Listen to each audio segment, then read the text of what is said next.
let's talk about integrity and the questions of the rule of law. Just before he left office, there were reports about people that were being killed and dumped at River Yala.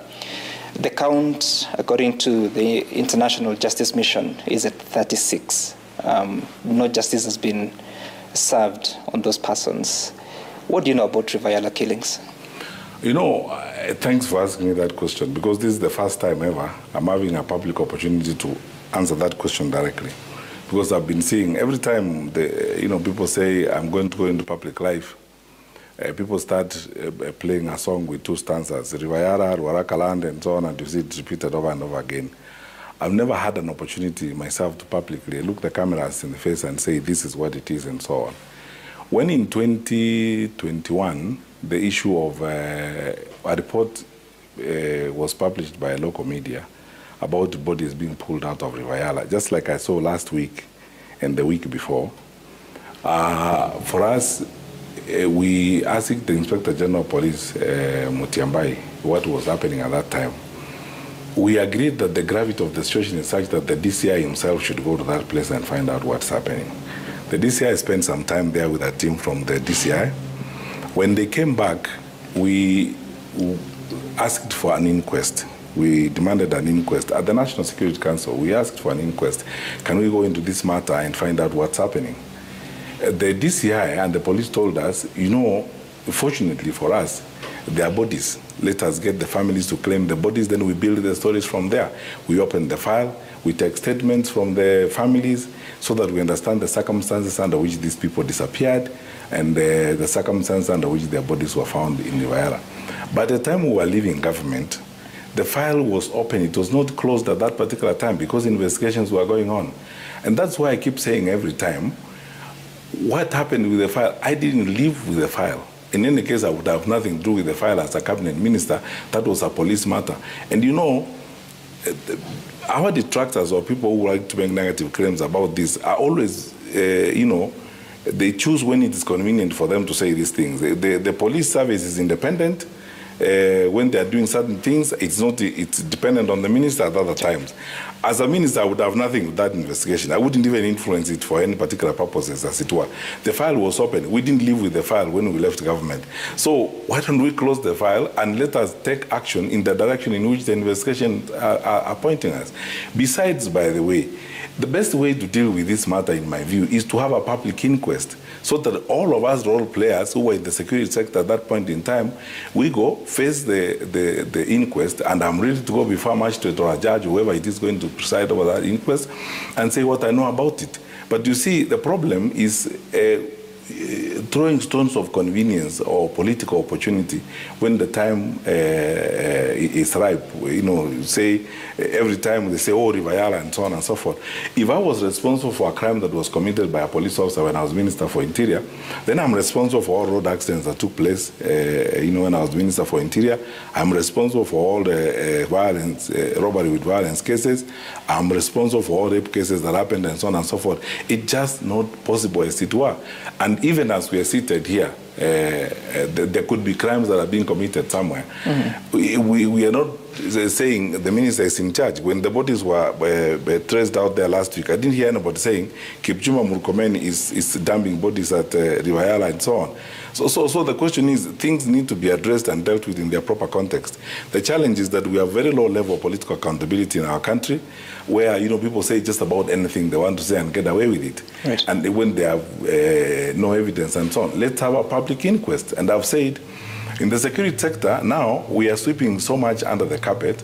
The advice that we used to get from, and I cherish that advice from senior officials in the security sector, I hope he doesn't mind me saying this, my former Director of Intelligence, our Director of Intelligence, General Kameru, and the others, don't politicize security matters. When it comes to security, this is something that unites everybody, and it's something we need to look at objectively and fairly, as it were.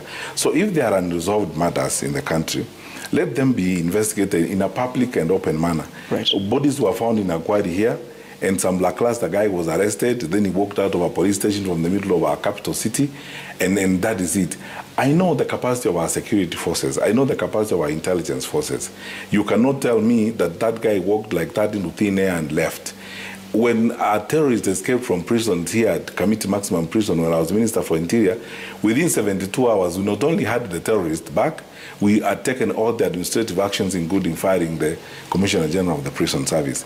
So there are things that need to be done. Yet, Dr. Fred, look, you said that the capacity in our security sector is extremely high, that nothing would happen without their knowledge. In fact, you said that goons cannot be planning, or people planning to have goons in protest, and they do not know. Yet, the reports came in January 2022. You left office in, was it October or September 2022 after the new cabinet came in? And at that time, nobody knew what was going on, that bodies were being dumped in River Yala? Sam, let me tell you, my friend, there are investigations that take 7 years or 8 years to complete. No, I'm saying beforehand, as they were happening, nobody knew that something was happening at River Yala. Well, the CID have collected reports from police officers in the region. Actually, the senior police officers who wrote statements about that particular incident, about what they knew at that point. The reason why action was not concluded, in my view, and we spoke to Kinoti about that matter, is because work was going on to piece together all those bits and pieces of it so that they would find a conclusive position on what was going to be done. And that's why the file was not closed. The question is not our knowledge or who knew what was going on at that particular time. Then the officers involved, all of them have been asked to write statements, and I believe they have information on what was going on. That's why I'm asking the question, why can't action be taken? Okay. Now, Chris Msando was the ICT Director at IEBC in the lead-up to 2017 election. He was killed and his body found late July. What do you know about that? The incident was reported, and I know it the way you know it, that an official of IBC was killed. And the investigations were going on. We've asked questions several times about the matter. And every time the issue comes up, I keep saying, why don't we have a public inquest on this matter? I don't think that file was closed. The file is available, or it must be somewhere in the DCI. Why can't information be put? If anybody has information of any kind implicating anybody, what stops them from putting the information out? What stops them from taking the information to the law enforcement agencies? Did you pursue that? Because at that time you were acting Minister Security. From September that year, you became Substantive Cabinet Secretary for Security. The DCI kept saying, by the way, there are so many of those murders. There is Msando, there is Jacob Juma, later on the one of 2022 of Kenei, and so on. There are those murders. When DCI tells you the file is open, they are looking for information, even the president, even if you are president yourself, there's nothing you can do. Because you see, every time you ask, it's like a bring-up system. Every time you ask the DCI, where are you with this matter? They tell you, we're investigating the matter, we are looking for some people, we have these leads, we are doing this, and so on and so forth. There's nothing you can do. You are not the investigating officer, you are the minister. So the question is, you go by what the Inspector General of Police tells you, with what the DCI tells you. And all these files, we've kept asking questions about them. Where are we with this investigation? We are looking for more information on this matter. We have these leads in this particular direction and so on. What would you do? And you know, by the way, you can't jump the gun and go to the press and say, I'm addressing the press today, and say, in any case, what would you be telling the country anyway? Does that then mean, even the current government, there's nothing much they can do about these matters? That's why I asked for a public inquest. That's why I'm saying, where investigations need to be hastened, let them be hastened. You know, the challenge is this, Sam. To keep making references or to keep politicizing a matter that is as grave as citizens having died and investigations about how they died is not complete. It's very unfortunate and very frustrating. And anyone of us can use anything to say that kind of thing. I can come up, as I said earlier, I'm concerned about the very low level of accountability. In 2017, I don't know that you were in that press conference, as acting Minister for Interior in OP, when reporters asked me that a senior politician has claimed in Kisumu that we have taken 100 body bags to Kisumu because we intend to kill people. I excused myself from the press conference and called the Inspector General of Police and the DCI and all those people. Everybody told me they don't know anything about it. On the strength of that, I came back to the boardroom and I asked the reporters, do you know anything about this matter yourselves? No, we have just been told because so-and-so said this. I said I dared them, bring me a video of those 100 body bags from Kisumu that have been taken there by the police, and I will resign. To this day, of course, they were never brought. The same senior politician complained the following day that Akano Wino, that time, who used to be the spokesperson of the military, had disappeared. At 11 o'clock, he appeared at a press conference. The politician did not even as much as apologize about what happened and so on. What is going on in the country and in politics, and this is why I'm making reference to these issues, is you can see the low level of accountability. Murder investigations take as long as the investigators are able to. And if we have challenges, for example, in terms of how these issues are going on, we can call on support from other agencies if we need support from other agencies. I frankly don't think we need that support from other agencies. I know the capacity of our government, I know the capacity of our security forces. They can get to the bottom of these things and conclude them. What I'm asking for is that where we have not concluded investigations and things have not been concluded, can they be concluded? Or alternatively, those who are responsible for those actions, let them actually step out and step up and say, this is what it is. Who should do that? Who should ensure that? The Inspector General of Police and the DCI. That is their responsibility. It is not politicians. The Inspector General and the DCI, they're the ones who are supposed to come and say, on this particular matter, we have investigated, this is where we are. On this particular issue, we have investigated, this is where we are. But you see, when we use them for political purposes, like when I see politicians commenting liberally on issues, I am not able to understand. You know, when I was Minister for Interior, I went to Parliament. The other day, I was trying to recall, looking for notes from my staff in the ministry that time. I was invited to Parliament about 4 or 5 times on this matter of extrajudicial killings and forced disappearances. Except one incident when a member of parliament from the northeastern province had done their homework very well, and they gave us names, OB entries, and so on and so forth, and we traced some of these issues and traced them to some of the Al-Shabaab activities in that part of the country and so on. The others, people are just coming and they make allegations. We tried the best we could, and the police tried the best they could.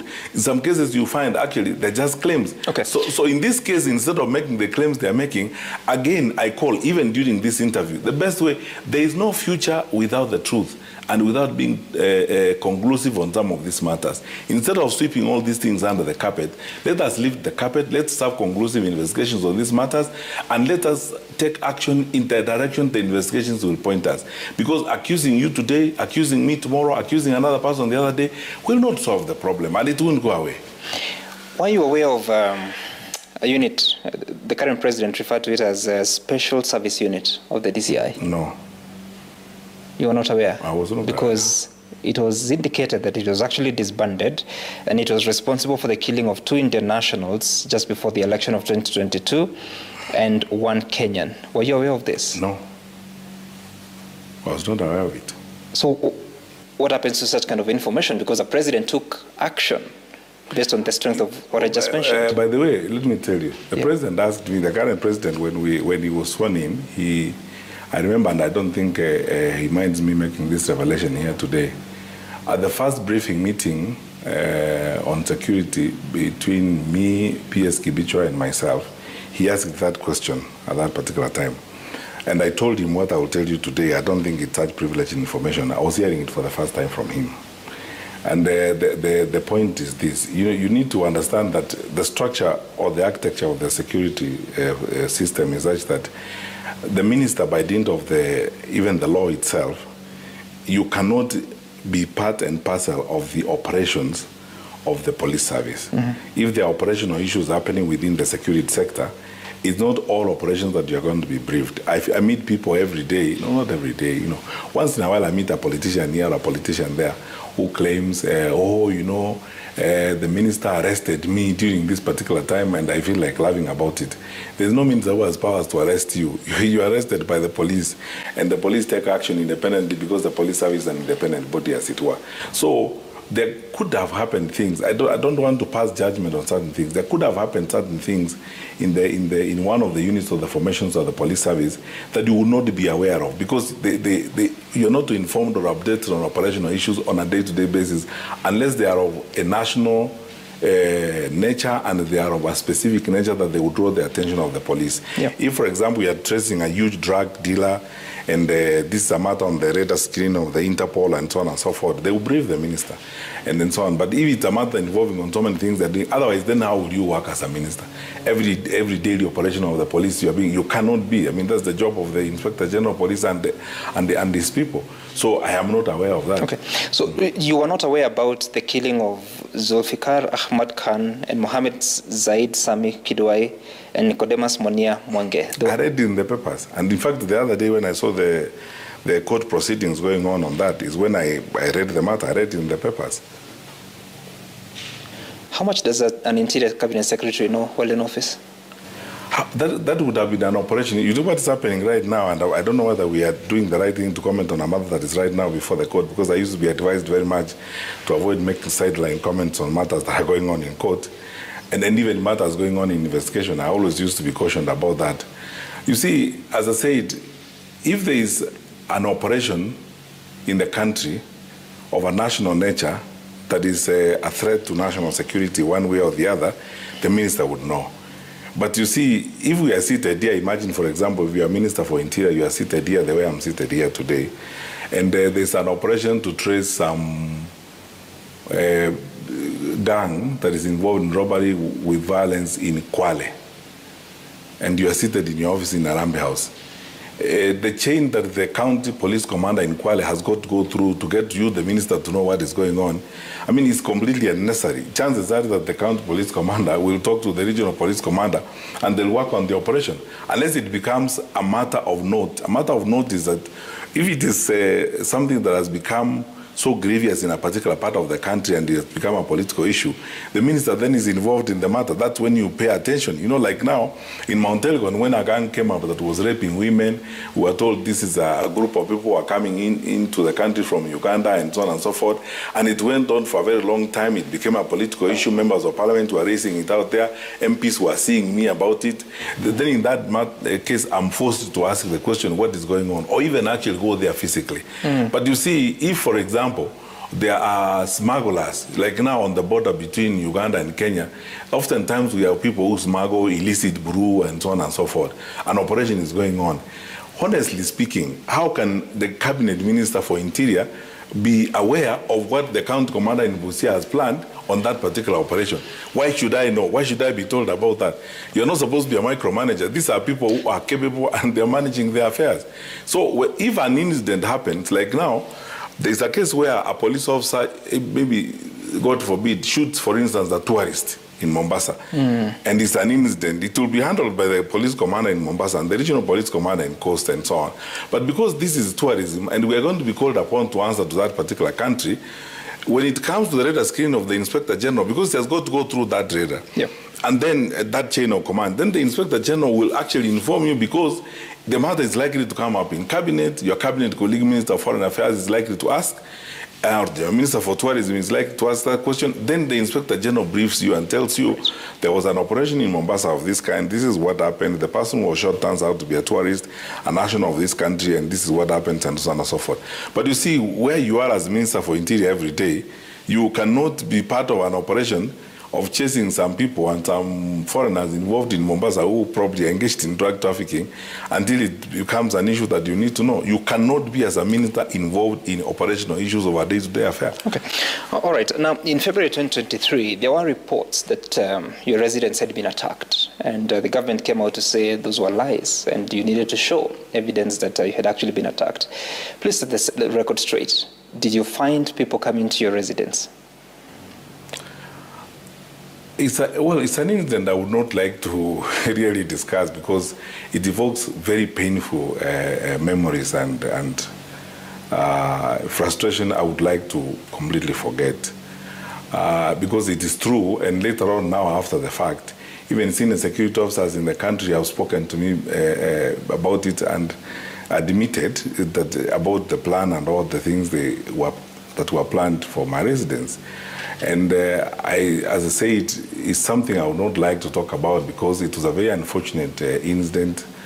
It's part of the harassment and frustration that many of us went through after the transition of government, which I personally would not like to see happen to anybody in this country at all.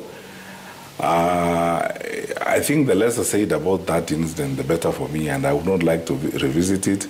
The circumstances around it were very, very frustrating and traumatizing, not just for me, it just, for my family. And there are many people with whom I served in government, including the former president, who went through a lot of challenges in 2023. Yeah.